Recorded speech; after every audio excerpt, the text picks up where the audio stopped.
We stopped counting the days when the screams started lasting longer than the daylight. That's when we realized the truth about them. The zombies, they weren't just eating everyone anymore. They were saving some of us for what we didn't know yet. We were hiding out in an old apartment building, 10 floors up with the stairs ripped out. High enough to feel safe, but the constant noise from below made us feel doomed. Every night they would gather on the street below, not moaning for brains, not clawing at the walls. They learn what keeps you alive. We stop counting days when the screams start lasting longer than the daylight. That's when we realize the zombies aren't eating everyone anymore. They're saving some of us. We hide in an apartment building with the stairs ripped out, 10 floors up. Enough height to feel safe. Enough noise to feel doomed.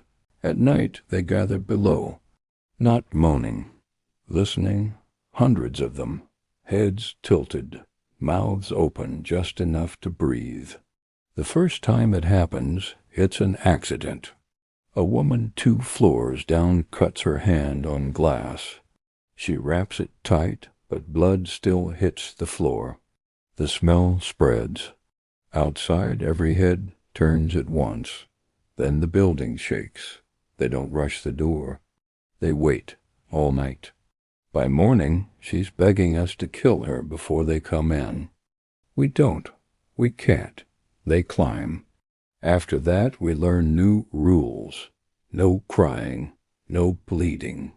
And the worst one, no dying too fast. If someone gets hurt, the zombies don't tear them apart. They drag them away carefully. We hear them screaming for hours, sometimes days. The screaming changes, slows, turns into instructions.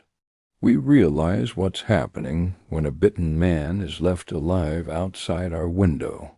They don't finish him. They let him rot. They let him scream. They let him practice noises. Then they bring him back. They push him toward the door. When he screams our names, the zombies lean closer. Learning. We stop using names. We stop thinking of ourselves as people. Just noise risks. One night I wake up with blood in my mouth. I bit my tongue in my sleep. Outside movement. Too much movement. They've learned something new. They've learned the sound of sleeping. By morning, half the building is gone. Not broken into. Emptied. I'm alone now, sitting in silence, so deep it hurts. I don't move. I don't breathe hard. I don't even think too loudly, because I finally understand the truth. They don't want us dead. They want us useful. And somewhere below me, one of them screams my name perfectly, in my voice, just listening. Hundreds of them, heads tilted to the sky, mouths open just enough to breathe. The silence was more terrifying than any groan. The first time it happened, it was a complete accident. A woman on the 8th floor cut her hand badly on a piece of broken glass. She tried to wrap it, but a few drops of blood hit the floorboards. The smell must have carried. Outside, every single head turned at once, in perfect sync.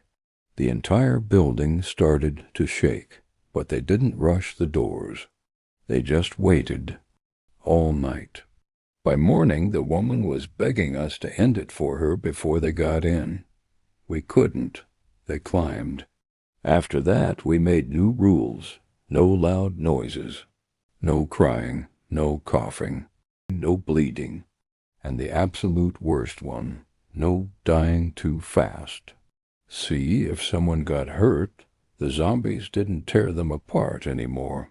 They would drag them away, carefully. We'd hear the screams for hours, sometimes for days, but then the screaming would change. It would slow down, turn into instructions. We finally understood when they left a bitten man alive right outside our window. They didn't finish him. They let him suffer, let him scream, let him practice making noises. Then they brought him back and pushed him toward our door. When he screamed our names, the zombies leaned in closer, listening, learning. So we stopped using names. We stopped thinking of ourselves as people. We were just noise risks. One night I woke up with the coppery taste of blood in my mouth. I'd bitten my tongue in my sleep. I froze. Outside there was movement, too much movement. They had learned something new. They had learned the sound of sleeping.